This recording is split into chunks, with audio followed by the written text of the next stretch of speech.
with us. 314-969-9797. I mentioned this Philando Castile case. This officer, Yanez, found not guilty on all counts, and it led to some protests this weekend up in Minneapolis in that area. Fox News Radio's Jeff Manasso has been covering that story. Jeff, did anything get out of hand over the weekend? No, I-94 was shut down in St. Paul for a time similar, Mark, to what we saw last summer following the actual shooting, where protesters, some turned to violence, shut down portions of the I-system there in the Twin Cities, and there were over a dozen arrests, including a couple of reporters who did not comply with police orders to leave the area. Yeah, this is I'm not surprised at the reaction to it, but it was another one of these cases where the officer was almost seemed to have been assumed guilty prior to this trial starting.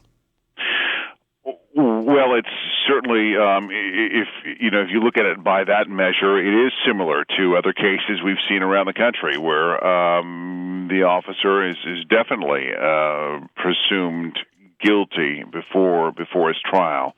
You look at the officer in the Michael Brown case, the several officers in the case of Baltimore, and so on and so forth. It's the same thing. But we talked to jurors, or we've heard at least from one juror personally who is saying that race had nothing to do with it, and that the prosecution did not prove their case that Geronimo Yanez murdered Philando Castile while in the line of duty. It was a traffic stop. He pulled over Castile in July of last year. His car was a taillight thing, it was a minor traffic stop, but at the same time, his car resembled a car that was used in an armed robbery, and the suspect, Castile, resembled a suspected robber. So as the investigation is playing out, he pulled him over. Castile told Yanez that he had a gun. We now know that gun was legally owned, but Yanez claims that he feared for his life, thought that Castile was reaching for his gun. We know that Castile was high on drugs. The defense claims that Castile disregarded Yanez's orders during that traffic stop because he was stoned, while the prosecution argues that Yanez never saw the gun. There was no reason for Castile to pull his gun out. And the state use of force experts said in testimony that Yanez was not objectively reasonable in shooting Castile, so there's going to be a difference of sides. But those jurors, all 12 of them, including 2 people of color, and I believe it was 7 men and 5 women, they found him not guilty. Yeah, I thought it was interesting. Oftentimes you worry that the authorities overcharge in a particular case. Like in Baltimore, there was a lot of talk about the fact that the prosecutor might have overcharged the officers involved in that case. In this case, they could have found him guilty on several less serious charges, but they cleared him of everything. Yeah, it was manslaughter, and including weapons charges, because there was a 4-year-old girl in that car, and Castile's girlfriend, who videotaped, or at least went live streamed the incident, the aftermath, and that's why it went viral. That's why it became such a big story. So there were weapons charges. All counts were dismissed, and according to the jury, again, the state didn't prove their case. They didn't prove their case in manslaughter. I mean, there's a lot of emotion in this case, and when it comes to the Castile family, when it comes to the law enforcement family, when it comes to folks in the inner city there in Minneapolis and St. Paul. It's the same emotions that bled over onto the streets of Ferguson that you know so well.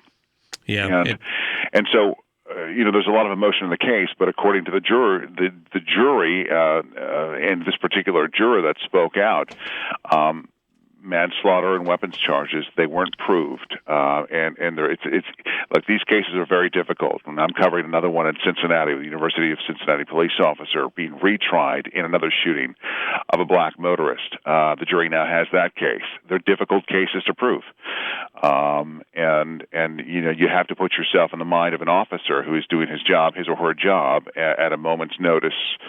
when they make a decision, a split-second decision. Obviously, it could be life-changing. And but was there malice? Was there neglect? Was there reason to charge this officer with manslaughter and weapons charges? According to the jury, they say no. So the Justice Department says that they're going to review this case. The Castile family, as you can imagine, they are obviously not happy with it. Right. Basically, a very emotional statement. Valerie Castile, Philando's mother, saying that her son loved the city, and the city killed her son, and that the murderer gets away. Law enforcement there would have a different take. Is there a wrongful death suit pending there, Jeff? Do we know? Likely. Yeah, I'll bet. Jeff Manasso, Fox News Radio. Thanks so much. You bet. All right, thank you. That's what it gets down to, the nuts and bolts of. That we so often don't get discussed. And I mentioned it there to Jeff Manasso, but there is no doubt that prosecutor, that state's attorney up in Baltimore, overcharged those officers in the Gray case, trying to satisfy the voices in the community that demanded justice. And she lost every case that went to court, lost, because there simply wasn't evidence of it. And in this case, it looks like they charged him with something equivalent to manslaughter, second-degree manslaughter, and then several lesser charges, and he was cleared on all of them. This Geronimo Yanez, who was the officer, who as I mentioned, appeared to be maybe Hispanic. He was, it was not a race. There was not a allegation of racism. There was an allegation of police bias, again, in this particular case. So you can bet there will be a wrongful death suit of some sort. My understanding is they had fired him already. The city was going to fire him the minute the verdict came down.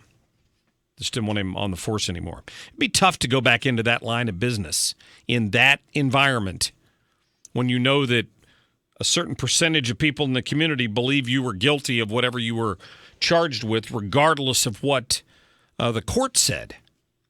That would be tough. So I don't know if there'll be any more violence in that area, in St. Paul, Minneapolis, St. Paul. We'll see. Other than blocking the highway, and certainly there were some arrests. There were nothing burned that I saw over the course of the weekend, unless I missed it.